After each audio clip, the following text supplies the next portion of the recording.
What's up, Wolfpack? How's it going? Just doing another video. It's been a while. Again, just busy with work, kids, and all that stuff. I want to talk about. Just finished doing on the job we do a lot of requalification. So make sure we're shooting on target, things like that. We do scenarios, which is good, stuff like that. Day one's usually lectures. It's very political, which is really annoying.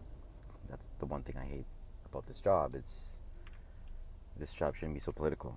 99.999% of officers on the job, they just want to put the bad guys in jail. That's it.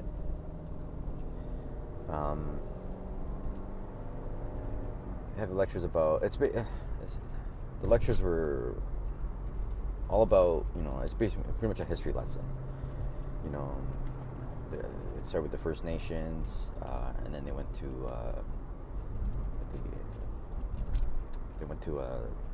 talked about black people and the history of slavery, all that stuff.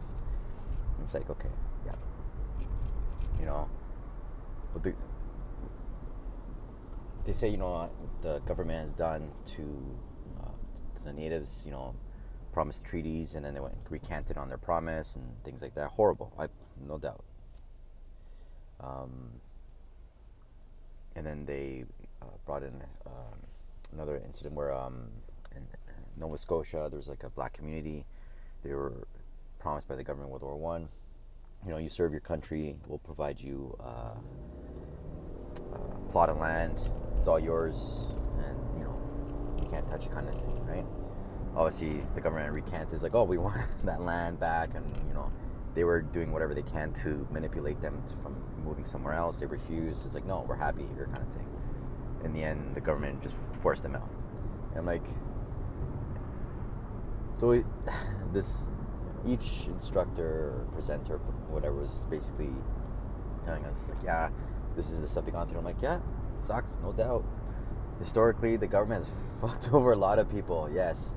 What's the common denominator here? It's like, what's this have to do with me as an officer? Yes, I work for the government, but I'm not the government. And if you put officers on the totem pole, we're on the bottom, right? And we're that buffer from stopping complete communism. If you get rid of the police, the government's coming in and, like, that's it, we're doing what we want, kind of thing. But this, mind says, like, defund the police and the police are pigs and blah blah blah. Okay, well, it's the society's being told to hate the police, and they're just waiting for the police to be kiboshed, and then all of a sudden Big Daddy government's gonna take over, and then we're like, oh, I didn't want this to happen. Like, what do you think was gonna happen, kind of thing, right? And, like, obviously when there's an emergency, all these feminists are definitely calling 911, right? Because they want, they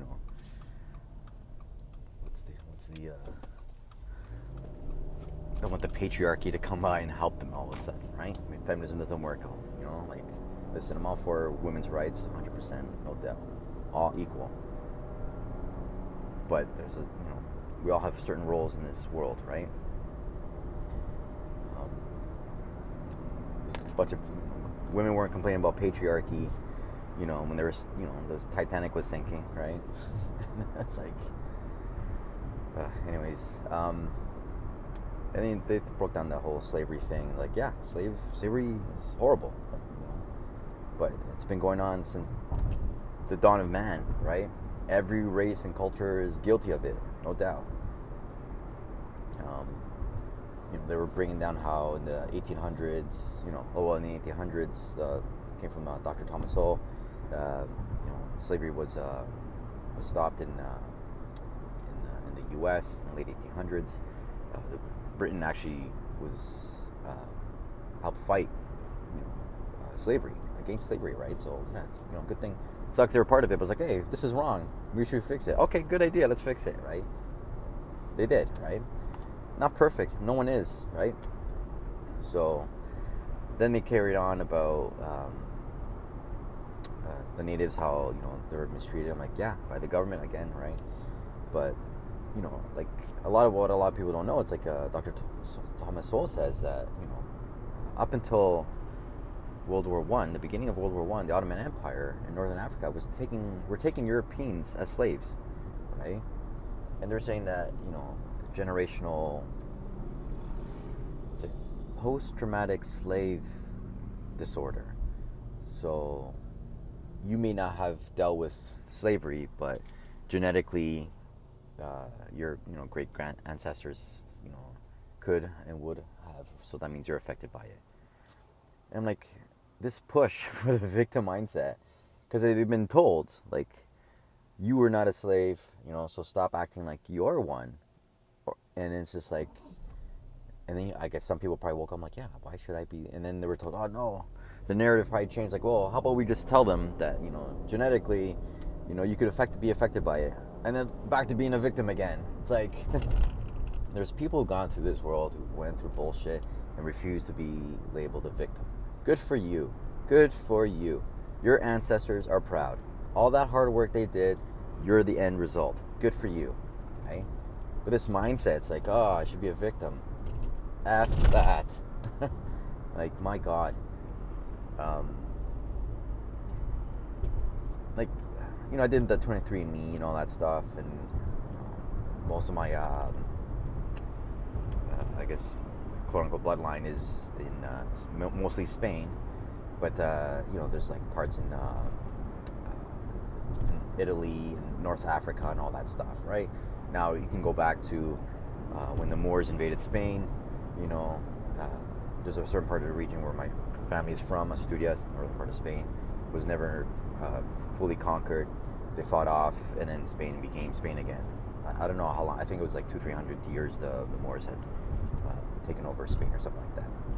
During that time, my great ancestors could have, met, probably on good terms, as opposed to being raped or anything like that. Or it could have been the opposite. I don't know. It had nothing to do with me. I didn't do anything, right?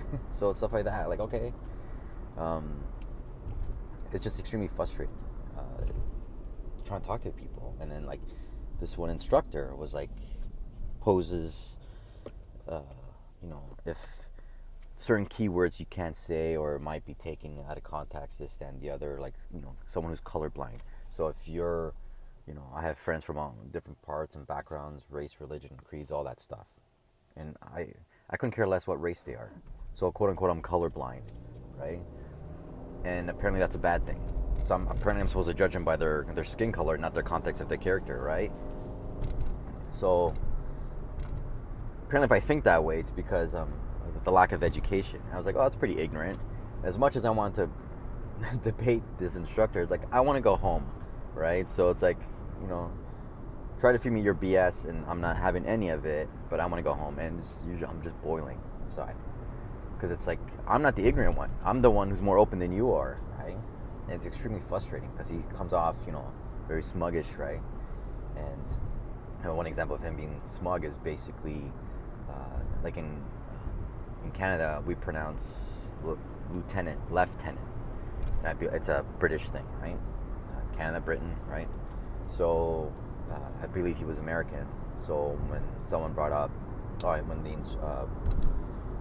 instructor brought up who's this certain person, it was a first black lieutenant governor of Ontario, I believe, and the one officer knew who that was, so he says, yeah, it's so and so. He's the first black lieutenant governor of Ontario, and he's like, it's lieutenant, and this is like, well, no, in Canada it's pronounced lieutenant, right? Yeah, I get it. We didn't make the language up. I'm just saying this is how it's pronounced, right? Whatever. So he's just, that's the beginning, right? Just going on and on and on. Like, he felt like, oh, this so virtuous, and like virtue signaling has become weaponized, and it's extremely annoying right now. So I just have zero patience for it now. And if it wasn't that I had to go home and pick up my kids, I would have been, okay, let's go. But then you want to be that guy, and, holding everyone else back because everyone else has stuff to do, etc., right? So for the most part, we just keep our mouth shut. And everyone, you can just feel the tension in the room. Everyone just disagrees, or most people should say. So that's day one for the most part. And you're learning about the trans community, things like that. And as well, it's like I couldn't care less what you identify as. You know, you want to identify as pigeon, whatever, I don't care. But don't force me. So the government creating rules, laws, to comply with your fake reality, right? Like, if you want to help, I'll help you all day, no problem. But, you know, someone assaulting you, it's wrong, no doubt, right? I'll give you 100% investigating that and make sure that person goes to jail. Nowadays, you know, the courts are very lenient, so it all depends on who the victim and the suspect is, right? If you're a victim who looks like me, right, you're most likely not going to get any justice, essentially, right? And I've seen it, like, go on and on rants about cases and stuff like that. Judges have now been, rather than being impartial, they become activists, essentially. And it's extremely frustrating because you have overwhelming amount of evidence to say this person's guilty, but they're tossing cases left, right, and center.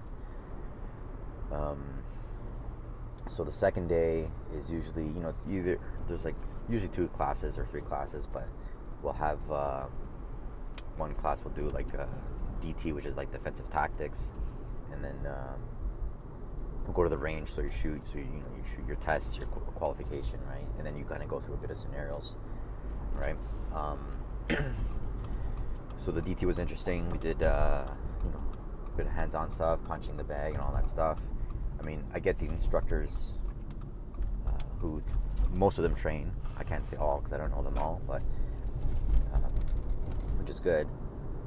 But they're teaching the class how to punch, kick, all that strikes and all that stuff, and then a bit of grappling, takedowns and things like that, which is great. But if you don't train frequently all day, or I don't say all day, but every day, or at least often, then once a day or once a year is not going to do anything, right? Your adrenaline's going to be spiked up. Like, I forgot, what am I going to do? This, that, and the other, whatever. So I had 2 officers on me, bigger than me, and they were, the instructor's like, to everyone, pair up in 3s. So when she said pair up, but get into groups of 3s, and then basically, take the one officer down, right? So we're supposed to be the suspect, take us down. They had an extremely hard time taking me down. I'm 170-ish pounds, and these guys were at least 200. They had a hard time taking me down. It was only 15 seconds. They finally got me down to the ground. I think maybe 2 seconds left. And all of a sudden, as we go to the ground, I start getting ready to mount the one guy, and then time's up, right? Whatever. Okay. We switch, right? Rolls. Maybe 2 seconds in, taken down to the ground, and then boom. And then switch again, taken down to the ground, like swept, boom, done. All because of me, right? Actually, I shouldn't say all because of me. The one I grabbed, the one officer grabbed the one leg, and then down, right? So, which is I kept telling him, go for the leg, right? So it was easy, right? I'm just trying to tell him, like, yeah, it's like you guys need to train. Like, jiu-jitsu is not the be-all, end-all, but if the whole point is to take the suspect to the ground, you're gonna learn to control them. I think BJJ, Brazilian Jiu-Jitsu, should be a key role in police officers training. So I have no idea why more and more officers don't train. Lack of knowledge, of awareness, whatever the case is. At least in my station, they, we have mats out. People can see us, right? It's kind of like it's got the Coliseum effect. People can look at us and stuff like that, right? The gym's in the basement, kind of thing. We're kind of growing a bit, which is great, right? But it's just like I don't understand. And then after, go for the shooting. The shooting is a pretty easy test. At least I find it easy. Some people might find it difficult. Usually if you get a line of, say, about 30 people, around 9 people fail, but then they have to redo it. And then they usually pass, right? The instructors kind of guide them. This is where you screwed up on. This is what you need to do. So they figure it out, and then they get better, right? Which is fine. But even then, like, you need to be more proficient in shooting, so get better at it, right? You can go to the college, I believe like once a month they'll have like some sort of training thing, go in and practice, but it's a budget thing, so obviously they have to take that into consideration, things like that, so that could be a problem, right? But if you want to get better yourself, you're going to have to spend your own money, right? Do a couple paid duties and get better, right? Then after we'll do a little, kind of scenarios with live rounds where we're kind of clearing rooms and things like that, which is also good. Kind of puts, brings everyone's awareness, adrenaline up a bit, and then kind of they have to learn like, okay, you can just control your breathing, all that stuff, right? Which is good. And then the third day is scenarios, and usually if there's two classes, they'll switch. So the DT, the defensive tactics, and then the range, and then the other class will do what we're doing on the third day. What we did on the second day, they'll do this on the third day. So the next day was spoke about mental health and things like that, which is great. And the big push was the peer intervention. So let's just say I'm on a call and my coworker is losing it on a guy, giving him attitude. You can see he's grabbing his use of force options for no reason, right? You kind of, hey, Andrew was the guy that gave us his name. Andrew, relax. Go to the car and then start some paperwork or whatever. Just deflect it, right? And then you deal with whatever scenario. And then it came down to us dealing with the rest of the call. And then you kind of say, hey, what's up? What's going on, right? And usually it's like, oh, I'm dealing with stuff at home, okay. And then it's like, hey, do you want someone to talk to? We can talk, all that stuff, right? We help each other out, which is great. I think 100% we need to be doing that, no doubt, right? But then it's like, so we do that scenario, and then we go into other scenarios where it's just like a full-on, they mock buildings and things like that. And the one scenario is, there's a man who just transitioned into a woman, and then kind of told the wife, this is the scenario they gave us, she told the wife grabbed the kids and left, unknown where the kids are, all that stuff. So he posted on social media, he's got sleeping pills with alcohol, and a friend noticed this, called the police, we showed up. So, okay, action, what do you do? So, we start talking to the instructor who's playing the role, and he's like, yeah, I just transitioned, my wife left me, I don't know why, I just want my kids, this, that, and the other. And all the officers are showing empathy, being sympathetic, and hey, we can help you, this, that, and the other, we can get you some help, talk to someone, all that stuff, right? Everyone's doing good from what I've seen, right? But it's like, forget the whole transgender thing. If it was someone who's just having a bad day, whatever the case is, officers are treating it as such, right? So depending on the situation, whatever your effects you're feeling of, they basically say, okay, maybe we can help you with this resource. You're feeling suicidal or depressed because you don't have a job. Okay, well here, we'll provide you this resource to help you find work. Transitioning, having issues with that. Hey, we can contact you someone who can help you with this while you're going through that, right? So that's essentially what it is, right? But then it gets to the point where it's like, I don't want to say who, but it's just like, as my turn, I'm engaging with the actor and basically saying that, it's like, oh, I want my kids, but I'll do anything for them, this, that, and the other, but he's got sleeping pills. So I threw it back at him. I was like, you really want to see your kids? He's like, yeah. You miss them? You'll do anything for them? Yeah. He's like, okay, then why are you taking sleeping pills? If you want to see them and do them, why are you trying to do this? If you want to see them, then you shouldn't be doing this, right? So victim mentality is what he's going off, right? So, at the end, we kind of had a discussion. Okay, what could he have done? This, that, and the other. Anything to improve on? Was it good? Was it bad? All that stuff, right? Debrief, right? And I brought up with the instructors. I'm like, yeah, like a lot of people who think like this, not all, a lot, have this victim mentality. So they're trapped in that mindset. So the whole point is to get them out of that mindset. So that's why I brought up, hey, if you really love your kids, then why don't you do this, right? So, because he depending on the person, so he or she will kind of think, oh yeah, you're right, and then slowly get them out of that hole that they're in. Get them to start digging their way up out of that mindset is what they need to do. So, I mean, the instructor's like, yeah, that's a good point, blah blah blah. I'm like, yeah, I've done a few social experiments on this job, and like, it's so interesting because at first I was thinking, okay, obviously there's certain perspectives, the way you look at things, different lenses. So people who vote generally left will think of things in a different perspective. People who vote right, same thing. Obviously there's a spectrum, right?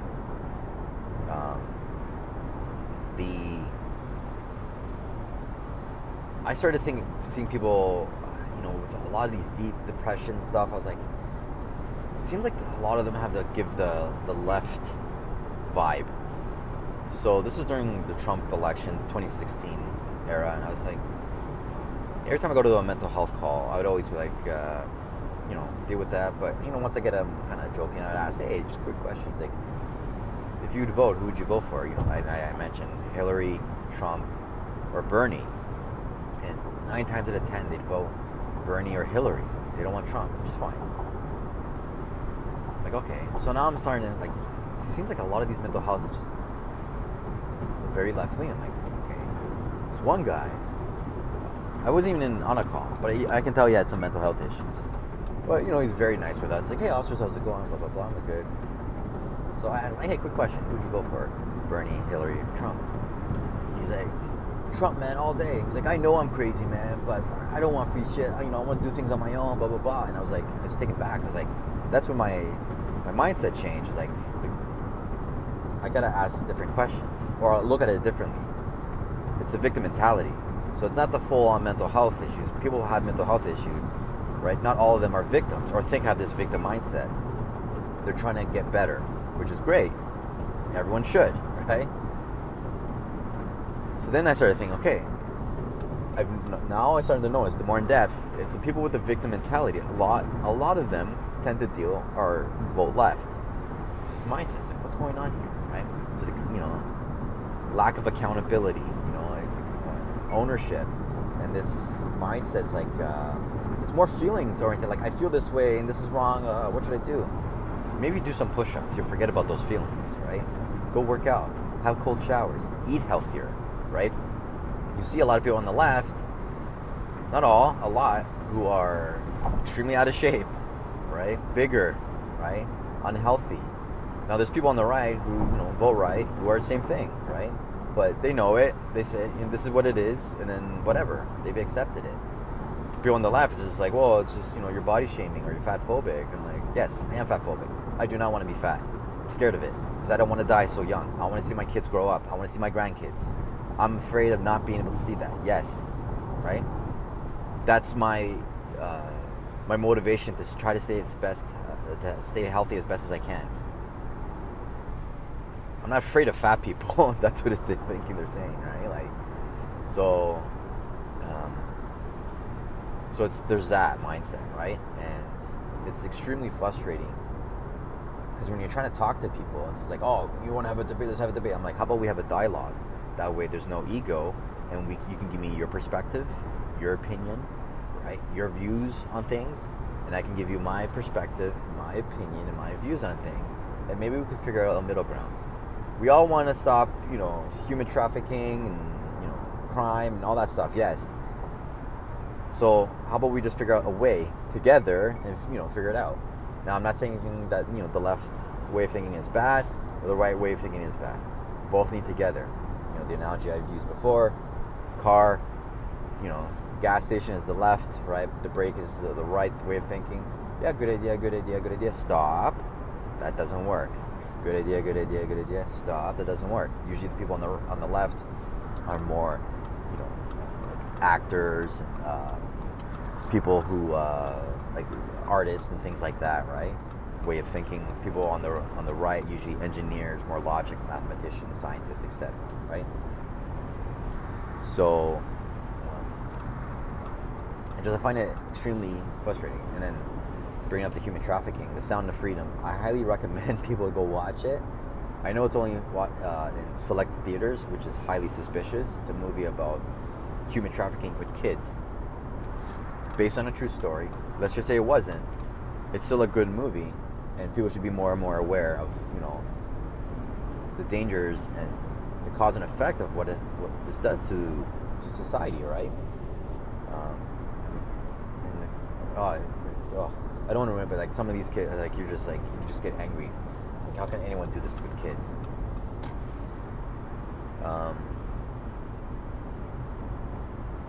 Like, Sound of Freedom, 18 years, since 2018, right? Operation Underground Railroad, rescue.com.org, I believe. Yep, .org. Like, I've been supporting them since 2018, and yes, let's get rid of these kids, get them free from this nonsense, right? Get them away from that. Like, these human traffickers need to be, I don't want to say I'm here on YouTube, but they should be put on an island and then good luck, kind of thing. Anyways, these kids need to be taken away from that environment. I wish I had a magic wand, because that's the number one thing I would do. But yeah, there's things that's been crossing my mind lately. I just finished doing the qualification, 3-day qualification. Yesterday was the 3rd day, so I'm done. It's just extremely frustrating. But yeah, so let me know what you think. Give me your opinions. Put in the comments below. Give me a like. I'm trying to create this dialogue. I'm not here to debate and ego, and no, prove me wrong. Like, show me something, right? Whatever stats, fine. I'll question those stats, because that's fine. If I have questions, answer them. If you don't have answers, let's figure it out together what the answers are, right? I think there's too much separation and division between left and right, and this tribalism. It's got to end. It's so annoying. But yeah, leave a comment below, give me a like, share, right? Let's start this dialogue, right? Joe Rogan's done a phenomenal job with that, right? That's what he does. It's great. Okay, so please let me know. Follow me on Instagram, The Stoic Global. Reach me out there if you need something, need help, anything. Don't be shy. This is Jose out. Take care, guys. Get away from that victim mindset. Work out, eat healthy, get it. All right? Bye.